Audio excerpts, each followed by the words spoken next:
everyone, and welcome to our continuing coverage of E3 2021. We just finished watching the Ubisoft Forward showcase, where we saw a lot of cool stuff. And I'm joined by Steven and Hayden. Hi, guys. Steven, how you doing? Are you coming down? Are you feeling that high from Ubisoft? I mean, it's E3, it's fun, it's a good time. Are you feeling it? Yeah, I mean, I definitely did not expect greatness from Ubisoft, because usually their shows are kind of like, they're okay, yeah, usually, they're right? definitely roller coasters, but like the kiddie roller coasters, so the highs aren't too high.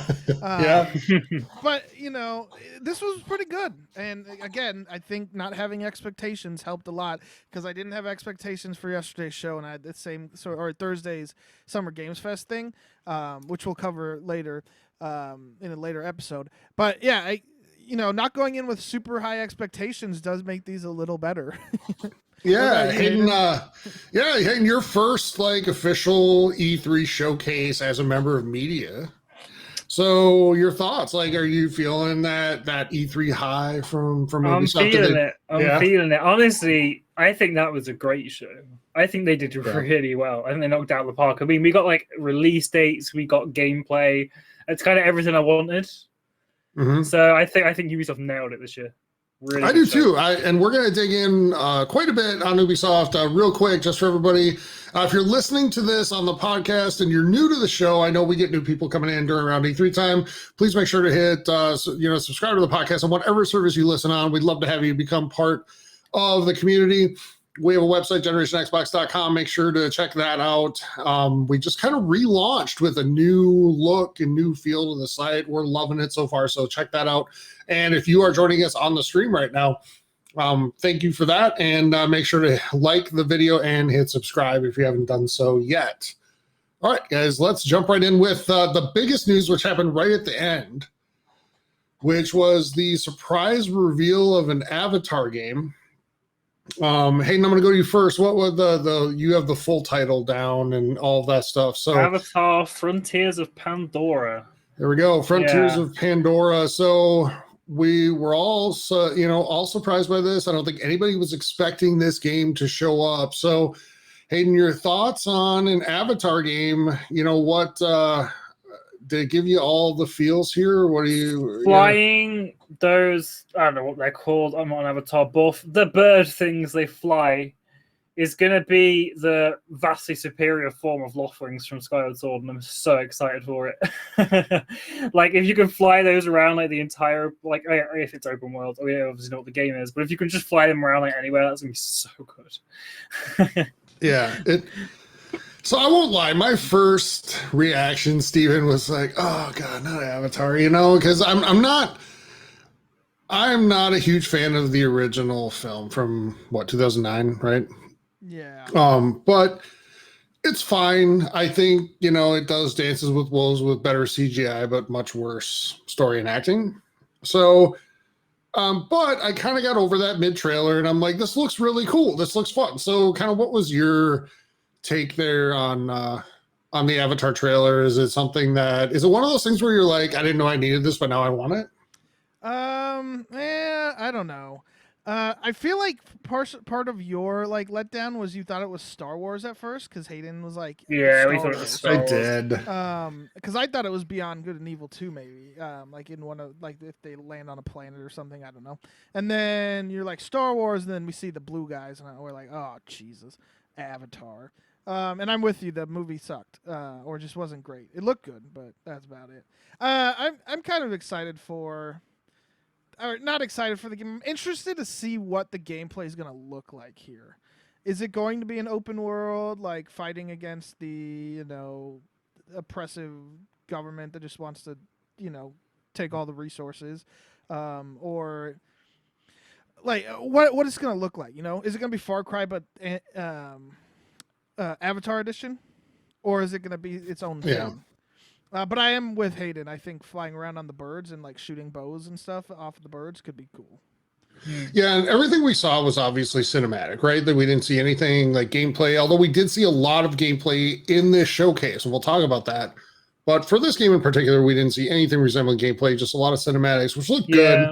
Even any first-person sections were really choppy. They were definitely cutting from them as quick as they could. Yeah. So I feel like, it's something that I definitely want to see more on. It's a big reveal at the end. It has a lot of, I just noticed on the end of the trailer, no last gen, so it's like a pure next gen title. right. Yep. I saw that too. That's So nice to hear. it's all next gen, which is good, or current gen, we should probably call it now. Oh yeah, I guess. So yeah, in comments, let's see. I want to be the oppressive government that takes all the resources in the game. So, you play how you want, man. If you, I don't know if you'll have that option. So, but, here's hoping for you, I guess. Whatever makes you happy. And so Avatar, I think it's one of those things where it's a lot of hype. It looks cool. I just want to see a lot more going forward. But definitely got my attention because I wasn't expecting it. So, do you think the 2022 release date is bound to get delayed? Yes. Yeah, absolutely. That's the first thing I thought. I was like, oh, that boy's going delayed. Yeah, 2022 is like a wish. And, I'm sure it's to coincide with the first film, right? In the next however many 4, right, that are supposed to come. Yeah, but they can just delay it to the next one because they're going to come out. Right, they've got 3 more to go after. Yeah. You're bound to get it out in a release here at some point. So, all right. Let's kind of work a little bit backwards, I guess, and we'll hit on Far Cry next, guys. So not as much Far Cry as I thought we would see. So, Steven, you were probably a little more right here than I was. So we did see, I thought, a pretty effective cinematic with the villain, the main villain in the game, and how effective he is just kind of as that cold and calculating bad guy, right? Anything new to stand out here for you? I know we were all kind of sold on Far Cry at first. So what thoughts, guys, on Far Cry 6 and what we saw here? It was just like a cinematic trailer kind of touching a little bit more in depth on the bad guy. And there was definitely a reason for that, and we'll talk about it in a second. But I do like seeing more of Giancarlo Esposito's villain, because I think he's going to be one of the better ones in the series. I thought Ford's villain, who I'm blanking on the name of, even Pagan Men. Yeah, there we go. Pagan was kind of and definitely didn't love Far Cry 5's villain. Yeah, Seth Rollins. Yeah. Not that I didn't want to absolutely shoot him in the face. He didn't think he was intriguing. But Voss was very interesting. And I think we're going to get closer to Voss than the other two. I thought the trailer was really cool. I'm very excited for this game. And I think I'm going to stick with this one way longer than Far Cry 5. Because all I hope is with Far Cry is they take those missions that that pull you when you're just roaming the open world, and then all of a sudden you get, brought into a mission without doing anything. That's kind of annoying to me. I like being able to start it on my own. I hope they got rid of that feature, but we didn't learn anything new except for a little bit more about the villain and more about the villain's son, because that was that was kind of the whole thing. The son's kind of fighting against the father a little bit here. I have a feeling the son's going to play a role in the revolution at some point, right? Yeah, I almost wonder if you're going to get a chance to maybe play as him a little bit. And I feel that's like what I they was kind of thinking. kept that under wraps, and I don't know. I'm curious. Do we know who we do play as in this game yet? Yeah, the girl. The girl. Yes, because you saw her in some gameplay stuff from the trailer from a week ago. Cool. Okay. Yeah. So.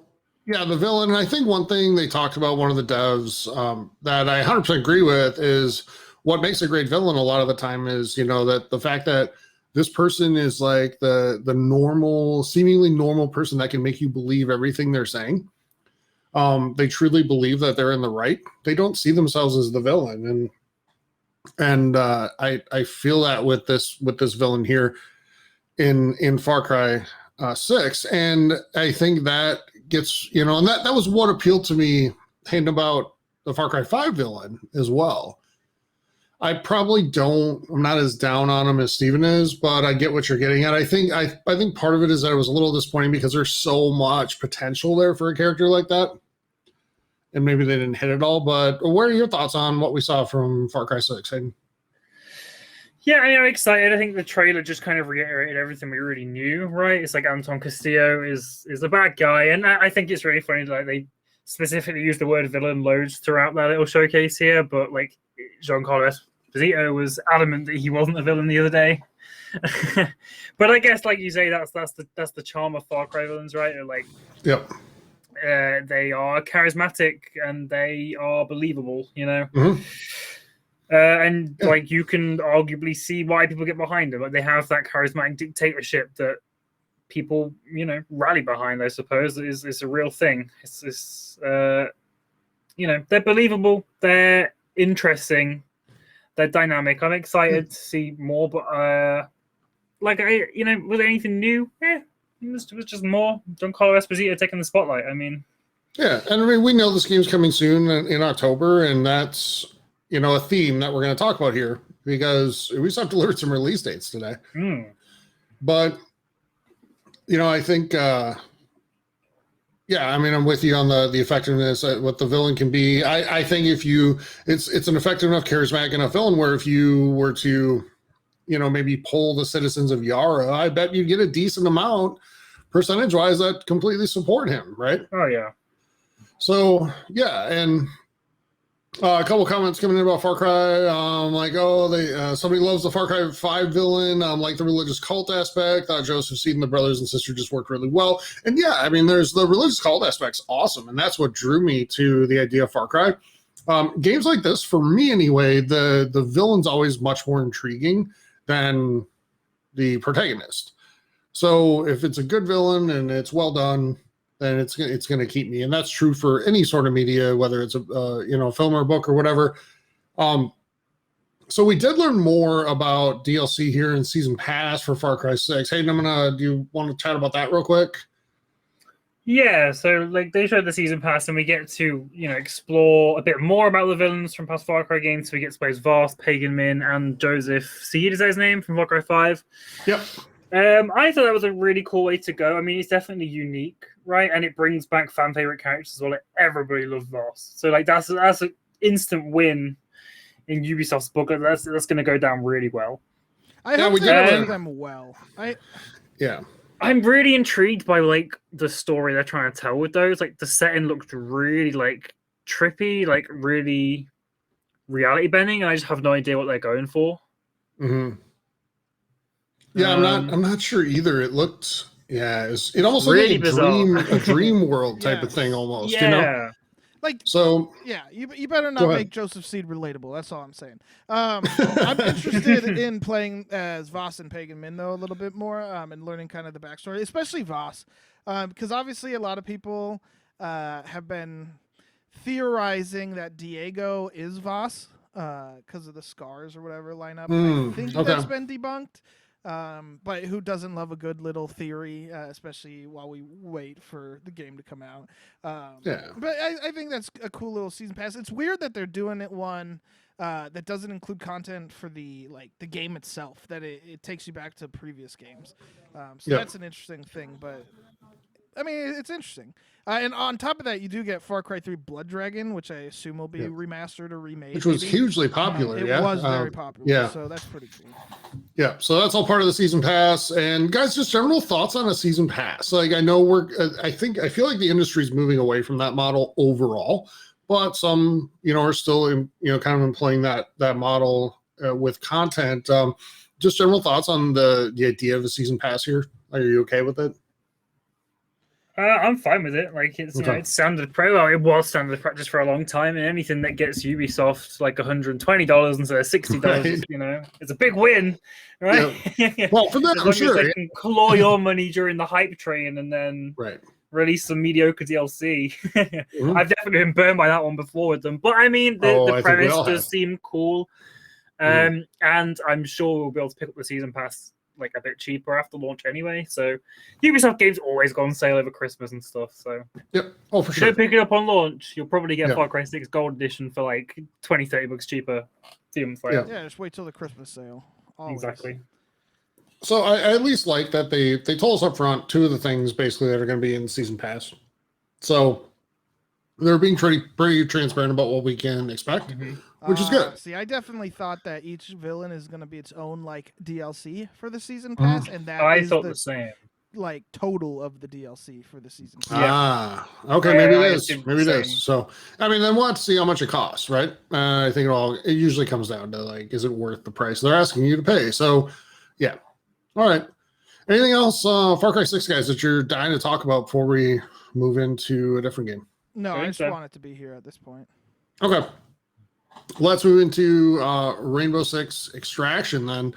And I was pretty blown away by this. I'm pretty in on this.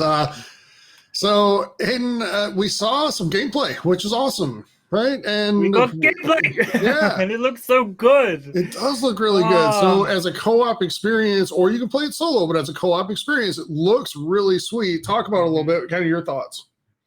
Yeah, I mean, we were trying to like decipher what exactly was going on throughout the gameplay. It seems like what was it called in Gears? Like what we assumed it would be. I can't remember what the mode was called. Yeah, where like you go through and it gets more difficult as you go. They also spoke about like it adapting to where you are and your presence and what you're using. So that'll be interesting to see.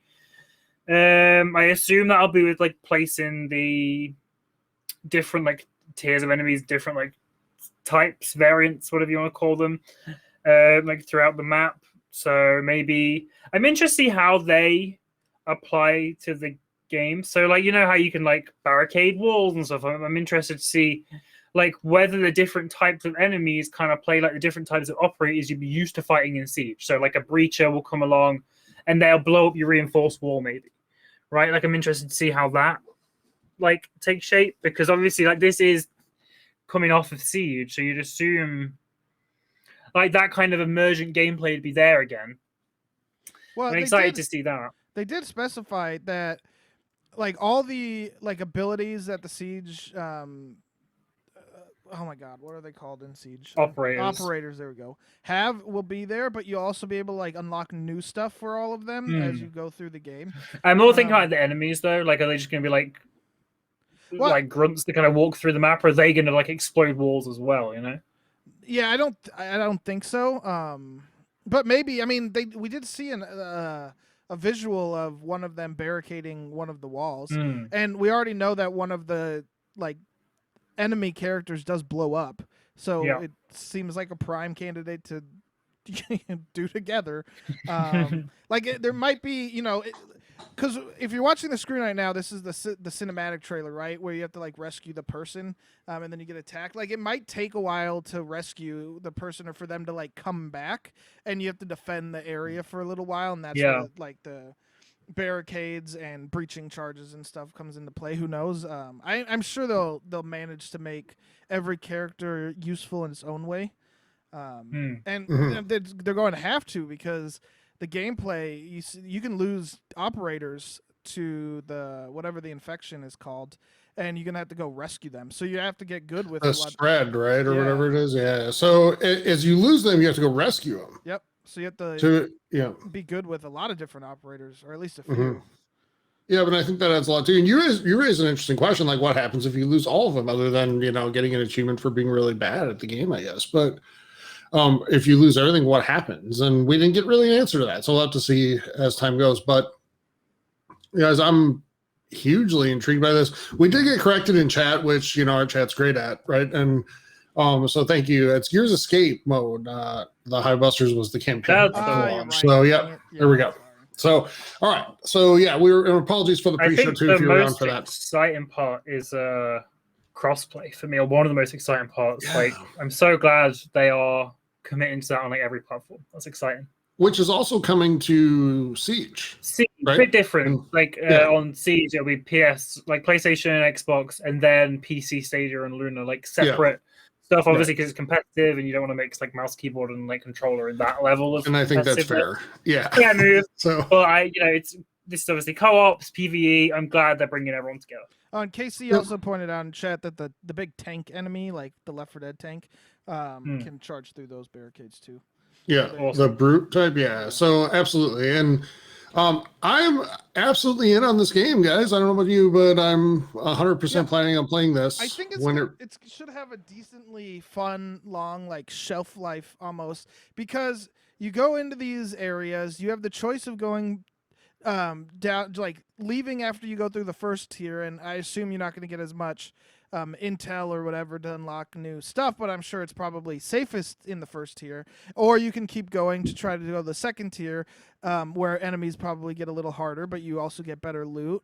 And it's very much the Dark Zone design of like the Division kind of coming into play here, along with there's another Mhm. game that did something exactly like this, and I keep blanking on it right now. But I feel like I've played this sort of thing before. It might have been Darkest Dungeon had something like this.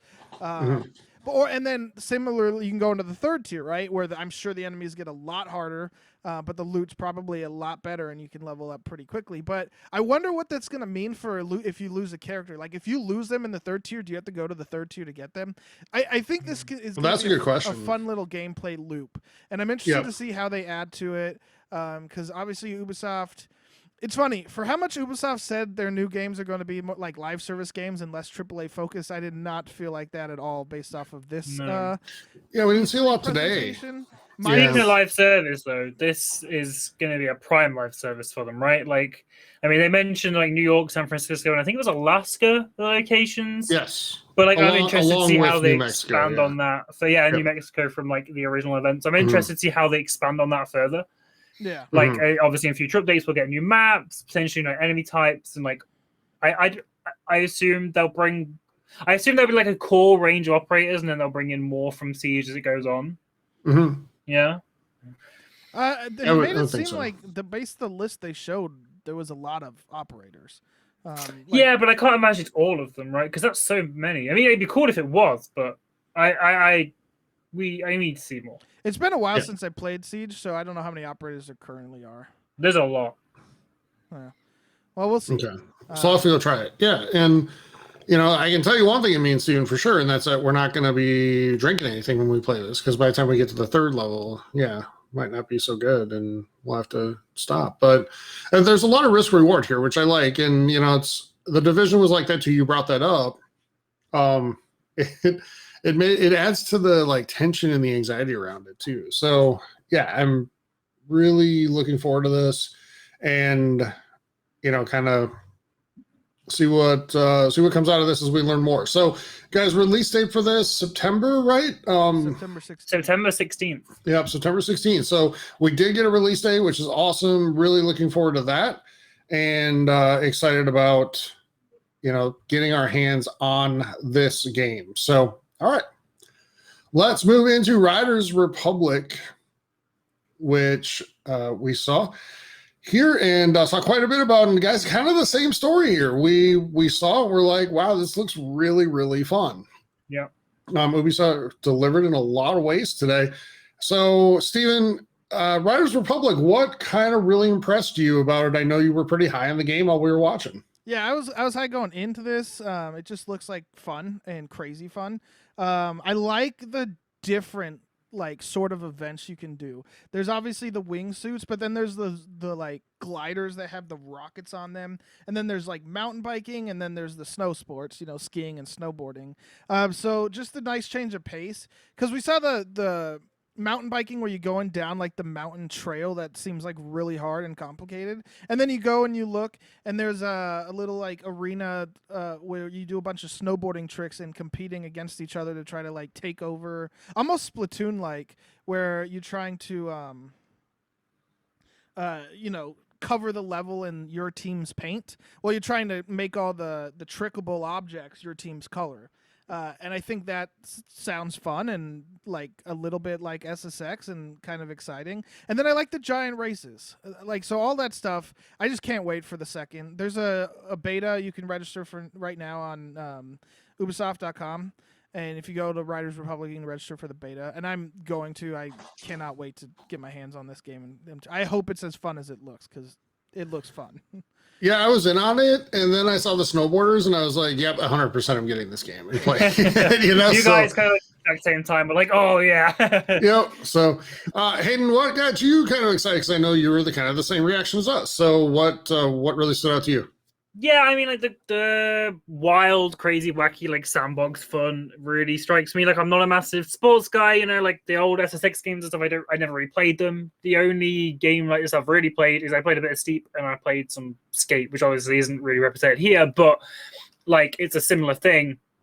But I mean, this looks like a lot of fun. It'll be really nice to jump in with like you guys, and I mean the big races, like the 64-player ones, looks really cool.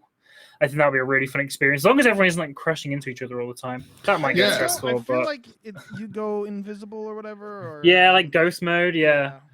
Yeah, It looked like a lot of fun though. I think the biggest thing for me was go ahead. release date, right? I mean, Yeah. it's September 2nd. That's soon. That's less than 3 months away. Right. So 2.5 months from now. Fucking packed. Right. Yeah, like a holiday release schedule. It's been crazy. No, it was really good as far as release dates go today. They really certainly delivered on that. Question in chat, a little confused about Riders Republic. Is it only online? Can you not play by yourself? So what I took from this, guys, and I might be 100% wrong, but it reminded me a lot of like Forza Horizon, where you can take part in events with people if you want, or there's kind of that single player, like, you know, I think you guys said like ghost mode, where you can just sort of go at it solo. And I think, you know, and we just got to confirm there is a single player mode in the game. So, yeah, I mean, I think that's necessary here, right? Because not everybody wants to get into those massive things at all times. Mm-hmm. Yeah. So to have the option to do one or the other, I think is really good. So they're calling single player mode career mode. So there you go. A clarification on that. So thank you for that. And yeah, I'm really sold on this. Now, I was sold on Steep too, but I think, you know, Steven, you pointed out when we were watching it, this is really different than that. I would agree. After really watching the trailer and kind of seeing what it's all about, I would say, yeah, this is really different.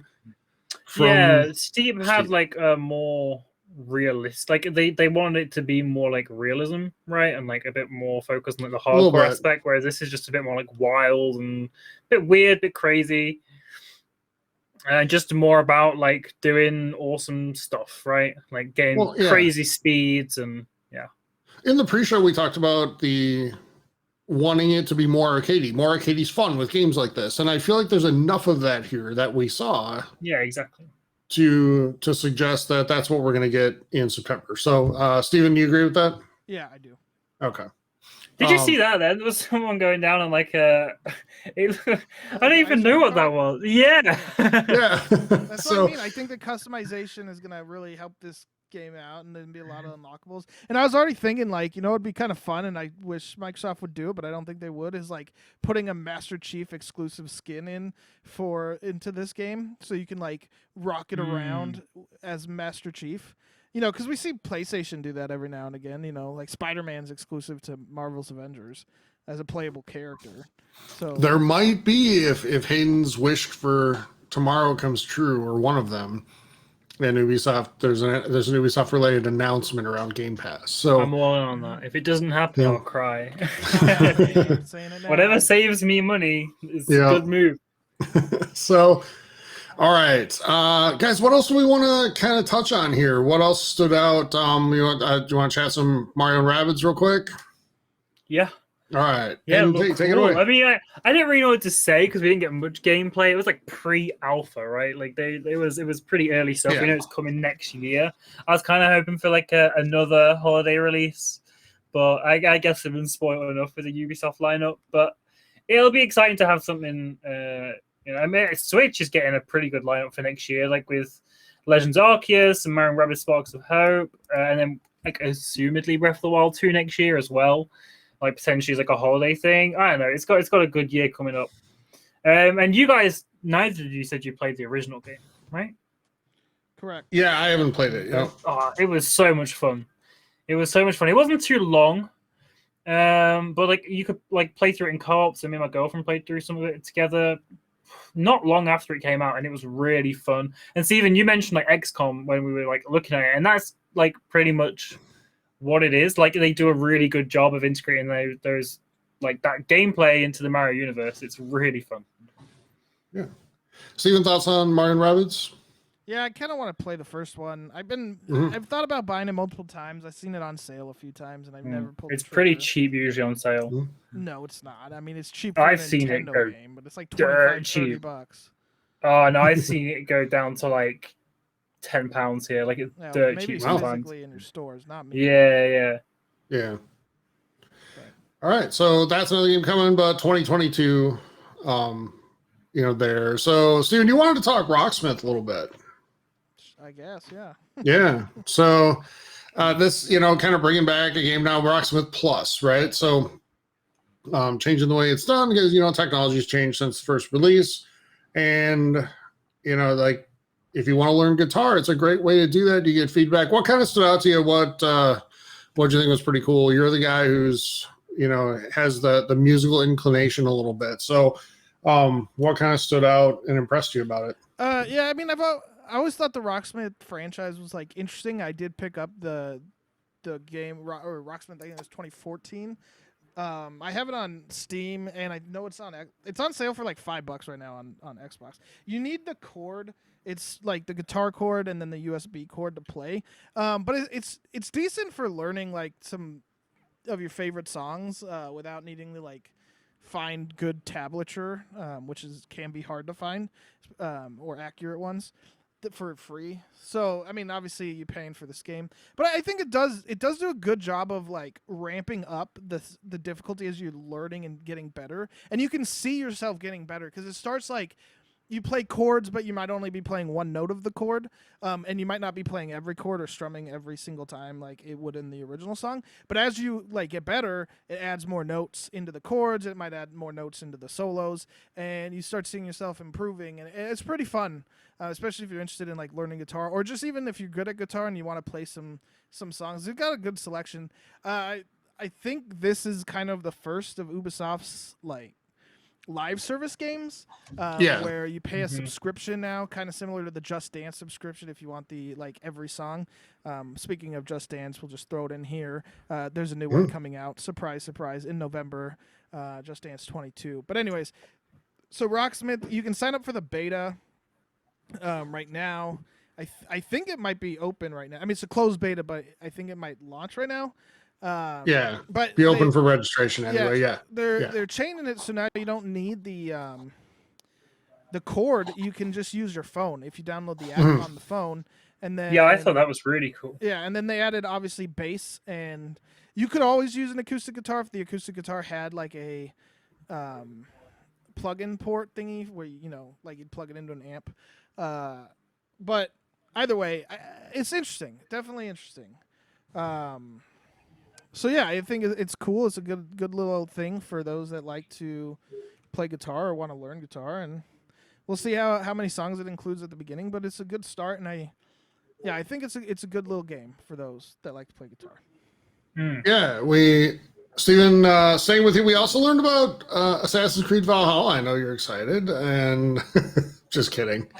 But we did learn about Valhalla, how, their commitment to sort of support that game. It's the first Assassin's Creed game they're going to support beyond year one.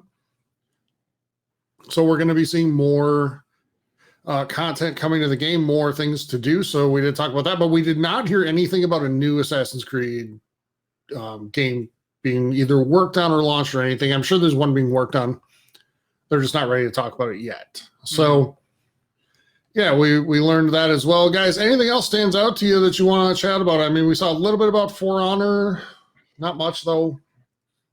And I don't think there's anything else too big. I mean, some of the live service games surprised me. I mean, like we mentioned For Honor, like that's been around for ages now. Right? That's been out for a while. And like they mentioned like The Crew 2, and I was like, where? Like these games are still going. They must still have active players if they're still... I'm sure they do, It just surprises me. So, and I think, Ubisoft, we learned in the last few months that they are really looking to create more of a model where, a game lasts them, 8 to 10 years with support over time. It becomes a live service experience rather than just a standalone like title and a sequence of, sequels in a franchise. So, yeah. All right, guys, let's score Ubisoft. So let's do it out of 10, I guess. Steven, go to you first. What do you give Ubisoft Forward for E3 2021? Are decimal points allowed? Yes. 8.3. I scored an 8.3. Okay. So strong. You thought it was good. I thought like Splinter Cell would have been a better game to end with. As soon as I hope I say this right, Ives, is that his name? Came out and he was like, and it's a beautiful world. I knew it wasn't Splinter Cell. And I was like, well, and he kind of led off with, some of the biggest names in entertainment have partnered with them, and that was, the clue into James Cameron and all that, right? So, yeah, I missed that. right. Yeah. Hayden, how would you score it? I'm gonna go with 8.5. I think maybe a little bit higher, 8.7. It was really good. The only thing that puts me off is the fact that like we got gameplay for Mario Rabbids, which is launching next year, but we didn't. Or we got a little bit of gameplay. We didn't get any gameplay for Avatar, which is also apparently launching next year. That sounds like a lie to me. That sounds like a delayed game. If you ain't showing gameplay and it's a year out, that sounds like a delay. Like, I mean, I wouldn't be bothered, but Mario Rabbids had gameplay. I'm like, Avatar doesn't have even like a snippet of gameplay, and they had gameplay for most of the things. I don't know. Seems like you're hedging your bets in 2022, Ubisoft. I am buying it. All right, and I'll give it an 8, and that's not even to be negative. I mean, 8's still really good, right? But I'll give it an 8, and with potential to nudge that higher, like once we actually see some gameplay from Avatar and knowledge that it's not actually going to launch in 2025. So, but let's real quick to wrap up this episode. Let's look ahead to tomorrow. I think the next one we're going to cover is it's the one that everybody's sort of looking forward to, right? Yeah, it's Square Enix. Avengers. Woo! There's a lot on the line for Xbox tomorrow, I think. Yeah. And I don't think they need to they don't need to have the greatest E3 showcase ever.